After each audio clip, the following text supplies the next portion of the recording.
Did you know that Dubrovnik was once a country in its own right? Come and explore this medieval city and its surrounding area with us. Dubrovnik is probably the most famous holiday spot in Croatia. Known as the Pearl of the Adriatic, this city is famous for its distinctive old town, which is surrounded by 16th century stone city walls and turquoise blue waters. We spent most of our time here wandering through the cobblestone streets and taking in this city's views. The top-rated activity here in Dubrovnik is to do the wall that surrounds the city and do a walk, which takes about an hour and a half to 2 hours, or it might take us 6 hours because we're stopping every 3 metres to take another photo because the view just keeps getting better and better. It is so beautiful. You've got really dramatic cliffside behind us and the whole town over there. And thank God we've got a cloudy day because it has been freaking hot. It is, yeah. It's been so hot here. We made sure that we got up here at 8 o'clock first thing in the morning, and it's a nice breezy, cloudy day, so perfect weather to do it because in the middle of the day this would be scorching. We'll take you along with us. It's fantastic.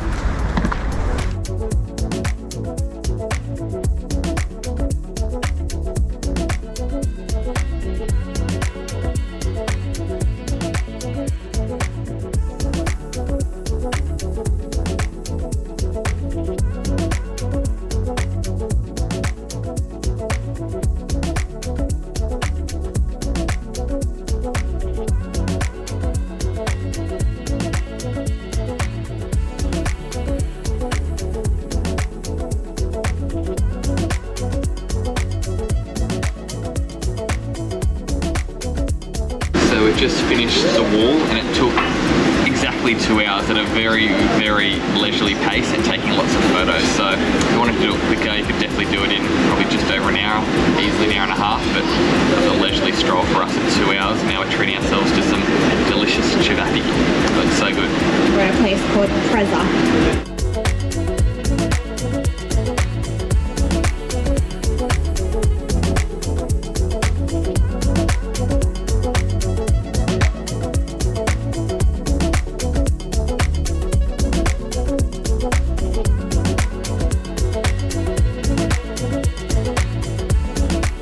Porat is the city harbour that sits just outside the walls of the old town. This is a beautiful place to go for a stroll overlooking the glistening harbour waters. This is also where most boat tours depart from. We cooled off from the heat of the city with a drink at Buza Bar. This bar is located on the rocks outside of the city's wall and has an infamous view of the sea and surrounding islands. This isn't a bar for fancy cocktails or 5-star service, but it's a great location for a beer and a dip in the ocean.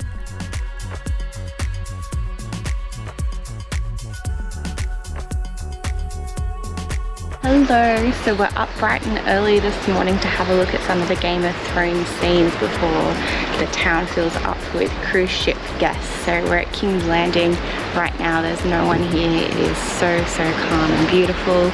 Next we'll do the entrance to King's Landing, which is the entrance to Dubrovnik. And then we'll go to those same shame stairs. Shame stairs. Yeah. But Dubrovnik's so small, when you're just walking around in your normal travels, you'll see all these sites that you can't avoid them, but they're just covered with people, so it's hard to get a good photo. So it's worth getting up at 7 to 8 o'clock in the morning, and you should be able to get them relatively quiet. Our second stop on the Game of Thrones tour is Pole Gate, which is the main entrance in and out of the old town.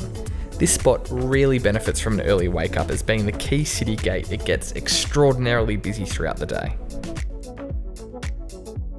Jesuit Stairs is a beautiful Baroque staircase that is exceptionally famous due to Cersei's Walk of Shame scene. We were there super early and there was already a crowd gathering, so be sure to check it out first thing in the morning. So we thought we'd treat ourselves to a bit of a bougie day while we're in Dubrovnik and have come to BOWA, or BOWA, I'm not sure how it's pronounced. I was going to say day club, but it's not really a day club, it's like a beach restaurant, which we got a taxi from Dubrovnik to a port, and then BOWA have a boat that come and collect you and bring you out to this gorgeous small beach where they've got a beautiful restaurant, had some awesome seafood and some cocktails, and we're just staying on the sort of poverty beach beds, which are the lower class ones, but then you've got these really nice sort of gazebos on either side as well, which are far more expensive than what we paid for, but it's an awesome day here. The weather's been sensational and worth doing just to get away from Dubrovnik. We've been here for 4 nights, so something a little bit different. So beautiful. There are our little beach beds behind Peter there. They're our ones. Which is still gorgeous. It's still great. It's not... But there are the cabanas. I think they have an €800 minimum spend, and our minimum spend is €200. Which is still, you know, a pretty big cost. But very affordable compared to staying in a 5-star hotel, and we got food and alcohol. But the water is crystal clear, incredibly blue. The food was amazing, so it's been a really nice experience.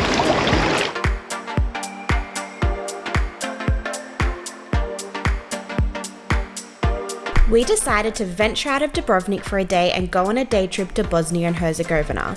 The drive to Mostar took us around 2 hours each way. Bosnia and Herzegovina had such a unique feel. While it had a Balkan vibe, it also had heavy Turkish influence due to its time under the Ottoman rule.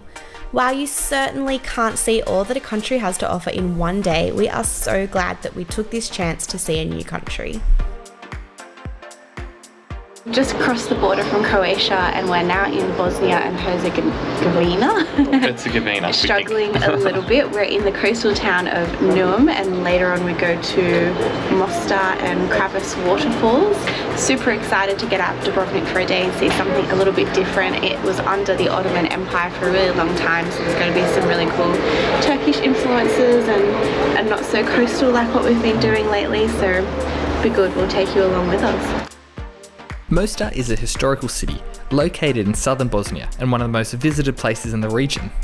While we only spent a few hours here, it was amazing to see the diverse architecture reflecting its Ottoman, Austro-Hungarian and Yugoslav influence. Even today, the population is a very multi-ethnic society of Bosniaks, Croats and Serbs. Outside of the city, Mostar is surrounded by some incredible natural beauty with picturesque landscapes including the Neretov River and nearby mountains. Stari Most is undoubtedly the key attraction of Mostar. This is a restored 16th century bridge that crosses the river Neretva and connects the two parts of this city. For centuries, young men have dived off this 24-metre bridge, apparently to impress the local girls. If you hang around Stari Most for long enough, you will probably get to witness this entertaining job yourself.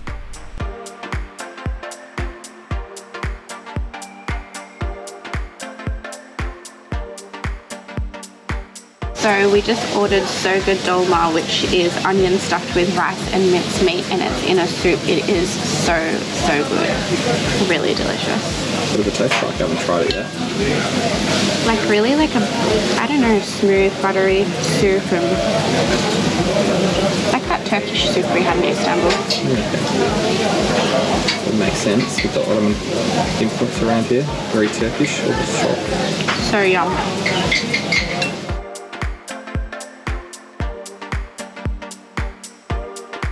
Kravica Waterfalls are a stunning natural attraction which are formed on the Trebizat River.